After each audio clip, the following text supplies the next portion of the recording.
Magandang araw po sa inyong lahat mga idol ng mga katropa. Ayan, so i-share ko lang po sa inyo yung naging problema ng motor na ito. Ito po ay Hauju, ayan mga idol. Hauju 125. Ang nangyari po dito ay nagpa-welding po sila mga idol. Doon po sa kabilang side. Ayan, punta muna natin. Ayan mga idol, oh. Pina-welding po nila dito sa part ng kanyang gear shift, no, yung pedal ito. Pina-welding nila. Ngayon ang nagka-problema ito po. Yan.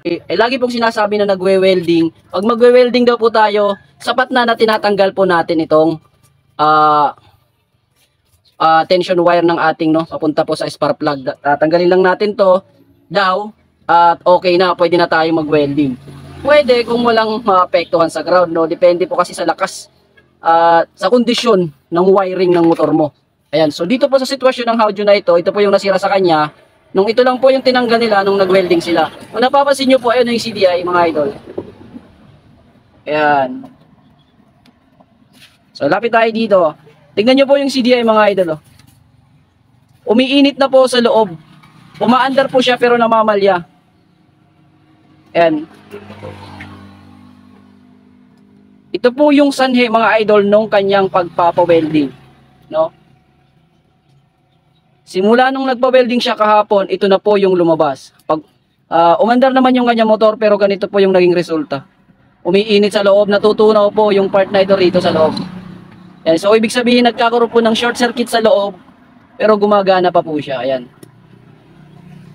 Pauwi na rin to sa pagkasira mga idol kasi yung andar nito kanina pumupugak-pugak na kaya dinaan niya na po sa atin para papalitan to. Ngayon i-convert lang natin to sa CDI po ng Lipan 110. No, pwedeng-pwede gamitin dito sa Hauju na to. So magpapalit po tayo ngayon ng kanyang CDI kasi pupugak-pugak na po yung andar.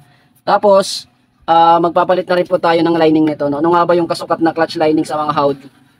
Ayan, so paano nga ba magpalit ng clutch lining sa Hauju 125? Ano nga ba yung mga babaklasin diyan? Step by step ko rin po yang ituturo sa video na ito, right?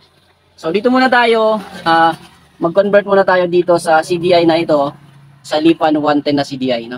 Okay? So ayun mga idol, kung magko-convert po tayo na sa Lipan 110, no, dapat meron po tayong socket na CDI. Dito sa shop ko mga idol, hindi ko na pinabibili po ng socket na pwede dito, no. Hindi ko na pinabibili yung customer kasi marami naman tayo diyan mga wiring harness na pwede natin mapagkunan ng socket. Ayan, so gagamit lang po tayo ng 4-wire na socket. Ayan mga idol. So ayan. So ito yung gagamitin natin.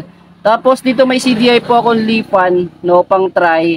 Kasi yung customer natin nandun po bumibili po ng Lipan na CDI. Kasi naubusan po ako ng stock ng CDI na ito. Ayan. So i-convert muna natin. Tapos dito sa CDI na ito, papanda rin natin, no. Paparinig natin sa inyo na okay po yung ginawa nating conversion. Okay?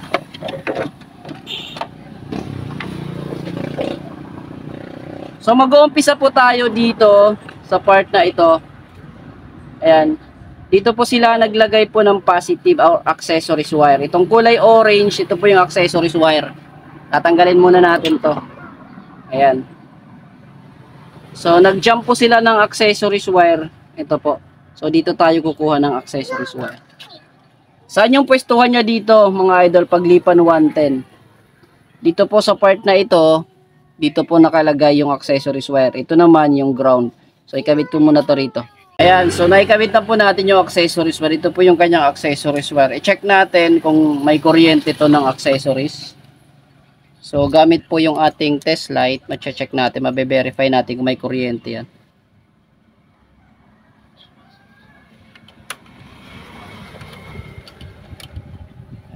Dahil wala pong susi mga idol, ay wala pong battery, i-kickstart natin.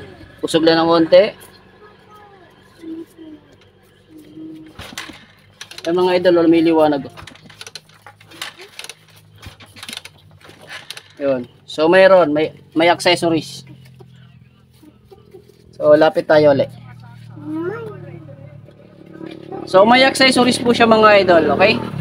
So next natin, punta po tayo dito sa kanyang CDI. Ayan. Dito tayo. Kukuha tayo ng mga wire dito. Yan, next natin idol, ito pong black na may guhit na white sa yung Haoju. Sana nakikita, no?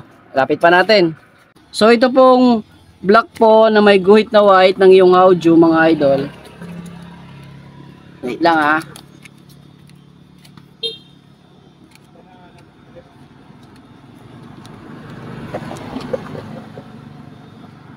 Yan, tatanggalin natin to. Ito po ay ground, mga idol. Yung black na may guhit na white sa Haoju ay ground po. Okay.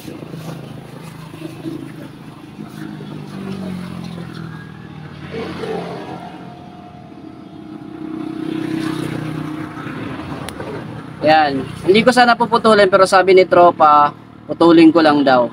Okay, so pinutol ko para malinis. Iulit ko, ito po yung pangalawang wire na gagalawin natin. Yung black na may guhit na, or ginalaw ko, black na may guhit na white. Ito po yung ground ng Haoju. Okay? Next naman, mga idol, dito pa rin po, no? Ginalaw na natin yung orange, yung accessories. Tapos yung ating black na may guhit na white, ginalaw natin. Pinutol natin kasi sabi ni tropa, putulin ko lang daw. Huwag ko nang i-series. Alright? Tapos, itong green na may guhit na white, kung mapansin nyo, meron yan dyan. Putulin din natin. Ayan. So, wala lang muna. At ipapaliwanag ko kung ano itong black ay green na may guhit na white. Yun. So, si green na may guhit na white, mga idol, tapos si black na may guhit na white, ayan o. Ayan, pakita ko. Itong si green na may guhit na white, tapos si black na may guhit na white, pagsasamahin natin ito sila. Ano nga ba si green na may white, mga idol? Ito po yung negative source ng pulser, mga idol. Kaya, kailangan mapasukan siya ng negative. Ayan. Okay? Tapos yung pinagsama natin yung green na may guhit na white at yung black na may guhit na white. Sila po yung magiging source ng negative ng ating CDI. Saan naman natin sila ipipwesto rito, mga idol? Ganito yung itsura ha, nasa taas yung may lock. Saan naman natin sila ipipwesto dyan? Dito po sa part na ito, dito po yung ground. Itong part na to, sa lipan, no? Sa baba, part katabi po ng accessories. Doon natin ikakabit.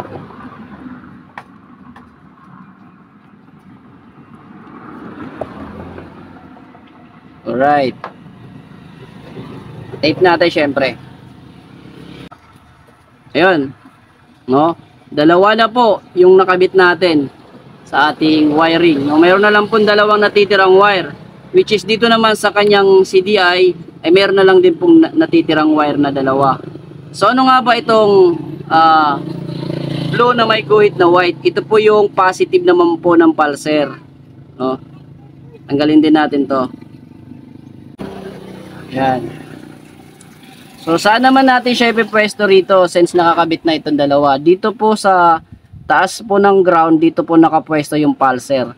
Yung positive po ng ating pulser ay blue na may guhit na white.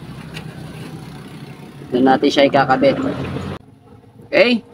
Then, syempre, may natitira na lang pong isang wire. So, alam na kung ano to. Ito naman po yung papunta sa ignition coil. Ito na maglalabas ng kuryente papunta sa tension wire natin o sa ating ignition coil. Dito po yan sa part na to. Yung kulay puti rito. Yan. So, natanggal na po natin lahat. Itong kulay puti na ito papunta sa ignition coil.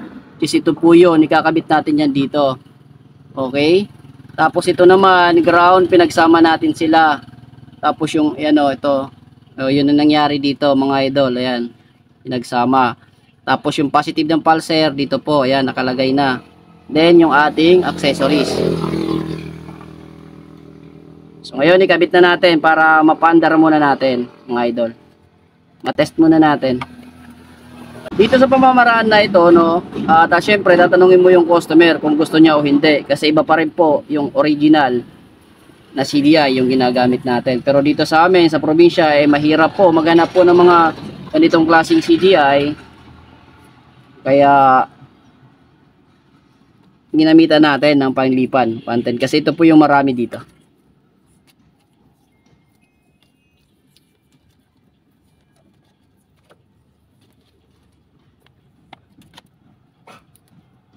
Bang, laglag.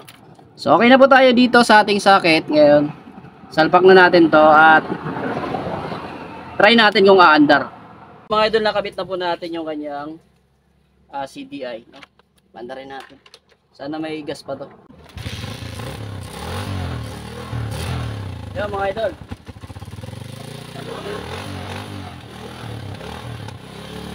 Ayan.